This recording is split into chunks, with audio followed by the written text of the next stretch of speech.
दीवार पर टंगी सास। पंजाबी में कहावत है, सास चंगी होवे या ते दीवार ते टंगी होवे। संगीता की शादी भी एक ऐसे ही घर में होती है जहां उसकी सास दीवार पर टंगी होती है। ससुर और पति शादी के पहले दिन उसे सास के फोटो के सामने ले जाते हैं, जहां ससुर जी कहते हैं, बेटा संगीता, ये तुम्हारी सास थी, बहुत नेक और भली, लेकिन थोड़ी गुस्सैल थी। गुस्सा आने पर सब तहस नहस कर देती थी, पर अब ये इस दुनिया में नहीं है।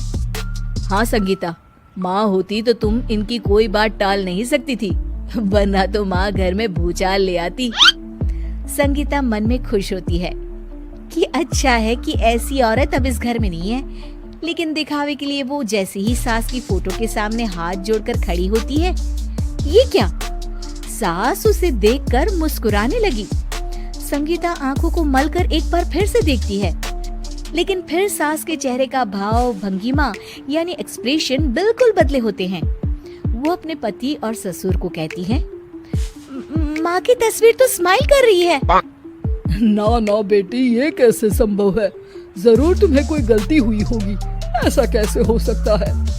लगता है तुम शादी की सारी फॉर्मेलिटी करते करते थक गई हो, तुम्हें आराम की जरूरत है संगीता। खैर, सारे संगीता की बात को इग्नोर कर कमरे में चले जाते हैं। वैसे सास की फोटो पर एक्सप्रेशन एक के बाद एक बदलते ही रहते हैं। सुबह होती है, पति और ससुर को काम पर भेजकर संगीता कमरे की सफाई करने में लग जाती है कि तभी उसे आवाज आती है, टेबल ठीक से साफ करो। ऐसे भी कोई टेबल साफ करता है? इससे अच्छा तो ये गंदा ही था। किसी औरत की आवाज सुन संगीता दंग रह जाती है और सोचने लगती है कि आवाज कहाँ से आई। आवाज को नजरअंदाज कर वो फिर से अपना काम करना शुरू करती है, लेकिन इस बार तो आवाज बिल्कुल उसके कान के पास से आती है। मेरा घर है ये, जब तक मैं थी चमका कर रखती थी, हर एक चीज शीशे की तरह थी।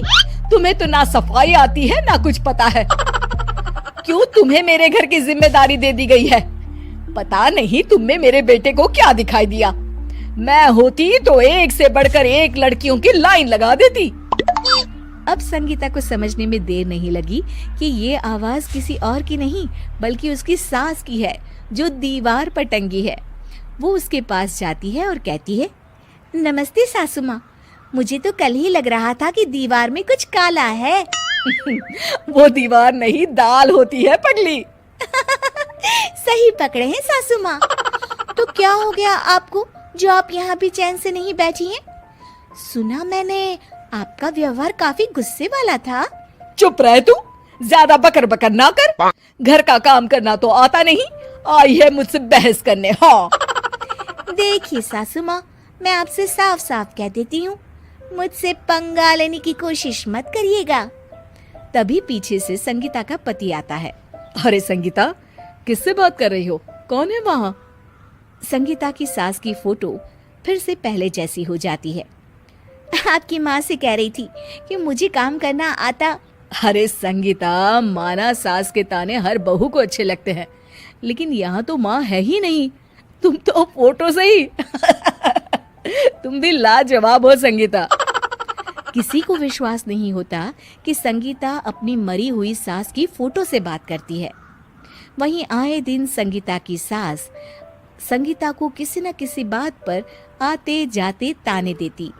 संगीता को भी अब सास के तानों और उनसे बात करने की आदत हो गई। वो कभी खानदान की कहानी तो कभी तीज त्योहार कैसे मनाए या किसी व्यंजन की रेसिपी सास से ही पूछती।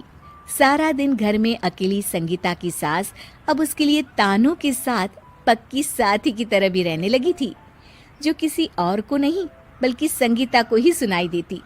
तो देखा आपने, सास बहू का रिश्ता हर रिश्ते से ऊपर होता है, फिर चाहे वो खट्टा हो या मीठा।